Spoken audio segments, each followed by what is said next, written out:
মাননীয় স্পিকার সংসদে জনাব সালাউদ্দিন আহমেদ স্বরাষ্ট্রমন্ত্রী, তাকে দেওয়া হয় ৪০ থেকে ৪৫ মিনিট সময়, আর আমাকে দেওয়া হয় ২ মিনিট। না, এই কথাগুলো মূলত আমার না, এমন অভিযোগ করেছেন হাসনাত আবদুল্লাহ। আপনারা জানেন যে এনসিপির অন্যতম নেতা এবং তরুণদের বর্তমান তরুণদের একজন নেতা, তিনি হচ্ছেন এমপি হাসনাত আবদুল্লাহ, যিনি দেবিদ্বার থেকে নির্বাচিত এমপি হয়ে সংসদে কথা বলছেন। তিনি গতকালকে হঠাৎই লাইভে আসেন এবং লাইভে এসে সরকারের বিভিন্ন সমালোচনা করেন। তিনি মাননীয় স্পিকারের সেদিনের যে কথা বলেছিলেন যে মিস্টার হাসনাত, এটা কোনো শাহবাগ মঞ্চ নয়, তিনি সেটারও একটি জবাব দেন। তিনি সেই সব বিষয়ের উপরে গভীর রাতে লাইভে এসে অনেক কিছু বলে ফেলেছেন।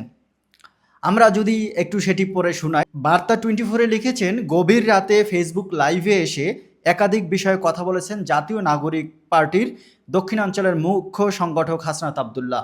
কথা বলার এক পর্যায়ে তিনি বলেন, প্রিয় দেশবাসী, আমরা আসলে পারছি না। আমরা আবার এই না যে আমরা হাল ছেড়ে দিব। তিনি বলেন, আমরা আমাদের জায়গা থেকে আমাদের চূড়ান্ত ত্যাগ যদি করতে হয় করব। রোববার রাতে নিজের ভেরিফাইড ফেসবুক পেজে লাইভে এসে সংসদে বাতিল হওয়া অধ্যাদেশ প্রসঙ্গসহ একাধিক বিষয়ে তিনি এসব কথা বলেন।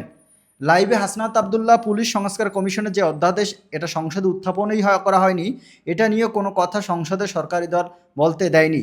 ইন্টারিম সরকার পুলিশের ক্ষোভ নিরসন ও ন্যায্যতার ভিত্তিতে প্রয়োজন মেটাতে একটা প্রোগ্রাম হাতে নিয়েছিল, কিন্তু বিএনপি সরকার সেটা বাতিল করে দিয়েছে। এই সরকারের যে মনোবল পুলিশকে নিয়ে সেটা হচ্ছে এই সরকার পুলিশকে আবার একটা লাঠিয়াল বাহিনীতে পরিণত করতে চায়। তো গতকালকে হাসনাত আবদুল্লাহ লাইভে এসে সরকারের বিভিন্ন বিষয় নিয়ে সমালোচনা করেন এবং তিনি সংসদে মেইন বিষয় যেটা তুলে ধরেন সেটা হচ্ছে সরকারি দল যেভাবে কথা বলার সময় পায়, কিন্তু বিরোধী দলকে সেই সব বিষয়ের উপর আপত্তি দিলে ২ মিনিট করে সময় দেওয়া হয়।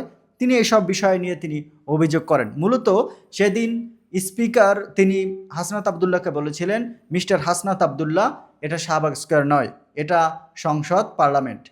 তো এই বিষয়টা কিন্তু ইতিমধ্যেই ব্যাপক আলোচনা সমালোচনা হয় এবং যারা হাসনাত আবদুল্লাহর ভক্ত তারা বলেন যে হাসনাত আবদুল্লাহর এই যে শাহবাগের অবস্থান বা শাহবাগে দাঁড়িয়ে হাসনাত আবদুল্লাহর কণ্ঠের কারণেই বা কথার কারণেই, আন্দোলনের কারণেই আজকে স্পিকার তার নিজের আসন অধিষ্ঠিত করতে পারছেন বা নিজের আসনে বসতে পেরেছেন।